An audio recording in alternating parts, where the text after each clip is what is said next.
u Rwanda, Kigali nayo itoroshye cyane ku ruhando mpuzamahanga.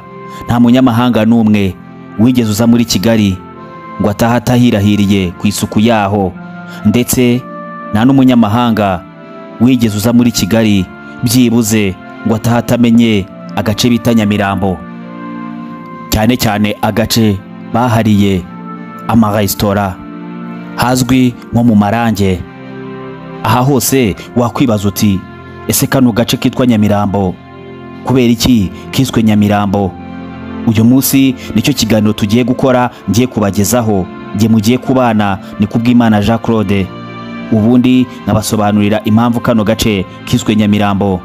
Stay on touch, niwibagiwe gukora subscribe, like na share. Umunyamateka Prof Mbonimana avuga ko inkomoko y'izina Nyamirambo ivugwaho kwishi.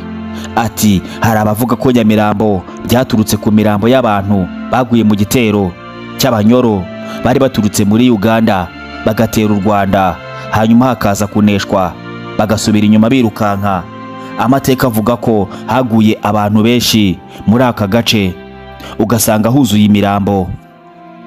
Prof Mbonimana akomeza avuga ko aya mateka nubwo avugwa nta hantu yanditse, ndetse nta n'abantu bayazi neza, uretse kuvuga ko ngo hari ku ngoma y'umwami Mibambwe wa mbere Mutabazi.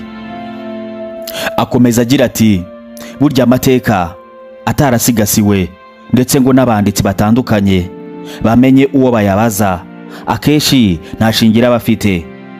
Umuntu yabifata nko kugenekereza, ndetse twabyita gushakisha. Prof Mbonimana akomeza avuga ko inkomoko y'izina Nyamirambo rituruka ku miterere y'uyu musozi, kuko ari umusozi w'akarambo, bisobanuye umusozi urambuye. Ati iri zina ryaturutse ku miterere y'uyu musozi, kuko buriya iyo uwitegereje ubona ko ufite umurambi muremure. Iyo uturutse kuri Mount Kigali ukamanuka za Biryogo ugakomeza no ku Gitega, ubona hose hari umurambi. Prof Mbonimana avuga ko inyito y'agace ka Nyamirambo ifite ahuriye n'andi mazina yitiriwe ibice bimwe na bimwe birimo Kanombe, kuko habaga igitaka cy'Inombe, Kabusunzu kuko hari agace gafite agasozi gahanamye cyane, Kimihurura, Kimisange, Kimironko, byose byitirirwaga ibintu byabaga biri ku misozi cyangwa bikitirirwa imiterere y'aho hantu. Ngayo nguko aho izina Nyamirambo ryakomotse, ndetse nawe uhatuye ndizera ko hari icyo uvanyemo. Nkomeje kugushimira wowe ukomeje kutwereka yuko turi kumwe 5 kuri 5, ukaba ukunda amateka koko. Ndongeye ndagusabye kora subscribe, like na share, ubundi dukomeze tumenye amateka agiye atandukanye.